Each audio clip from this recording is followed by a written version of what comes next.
What's up YouTube? I'm Shanti Hall and this is Game Talk.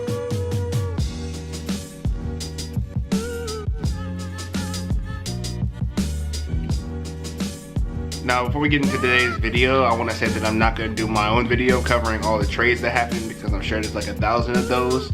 I'm just going to make sure to focus on breaking down the games from teams that made trades in the near future. I'll try to get as many of those out before the All-Star break as I can. But as for today's game, we have the Golden State Warriors versus the Dallas Mavericks. I wanted to watch this game because for some of the things I've been hearing Steve Kerr say, it seems like the Warriors are coming pretty complacent. So I wanted to see their effort against one of the actual bad teams in the league to see if they were going to bring intensity or if they were just going through the motions. But before I get into my actual thoughts on the game, let's talk about the numbers. The final score of the game was 121-103 with Golden State taking the win. For the Dubs, Kevin Durant had 24 points, 9 rebounds, and 4 assists. Steph Curry had 20 points, 7 rebounds, and 8 assists.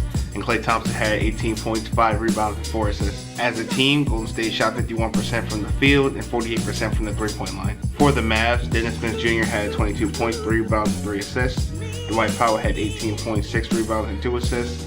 And Dirk had 16 points and 11 rebounds. As a team, the Mavs shot 43% from the field and 24% from behind the three-point line. So now that we've gotten the numbers out the way, I want to start by talking about the Warriors. I want to talk about the biggest problem they had this game first, and really the biggest problem they've had all year, and that's turnovers. The Warriors had 16 turnovers tonight and allowed 20 points off of those turnovers. 16 turnovers actually isn't that bad for them, but some of them were just really awful plays. 15 of those turnovers came from steals because the Warriors make so many wild passes. It doesn't matter when they do things like this against teams like Dallas because the positive that they have outweigh the negatives so heavily. But turnovers like they had this game are the reason they lost to some good teams lately. But some of the wild passes that they had tonight that resulted in turnovers are the same reason that they lose to good teams like Houston or OKC. There are so many high IQ basketball players on that team, it's hard to believe some of the mistakes that they make so frequently. The second thing I want to say for the Warriors is that for the first 2.5 quarters, I feel like I didn't see the defensive intensity that I'm used to seeing from them.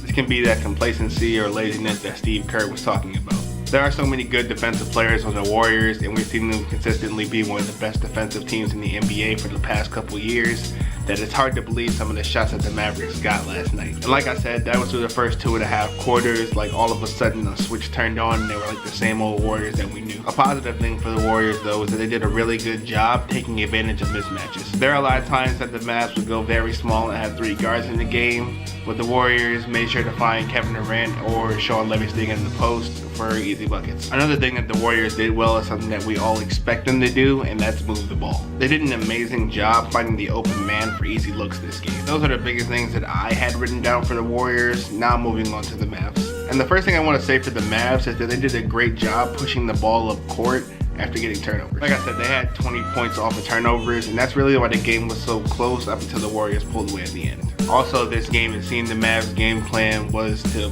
make the Warriors play through Draymond Green and make him be the Warriors scorer and facilitator. I actually thought they executed it pretty well in the first half, but it kind of fell apart in the second.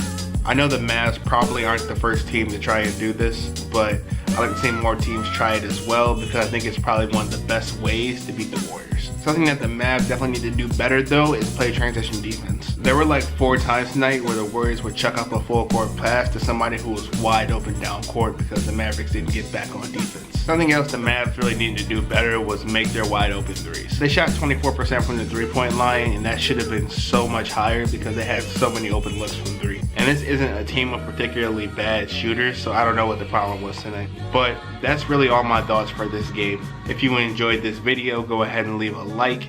If you enjoy NBA videos in general, go ahead and subscribe to my channel because I post NBA videos all the time. And I'll see you guys next time.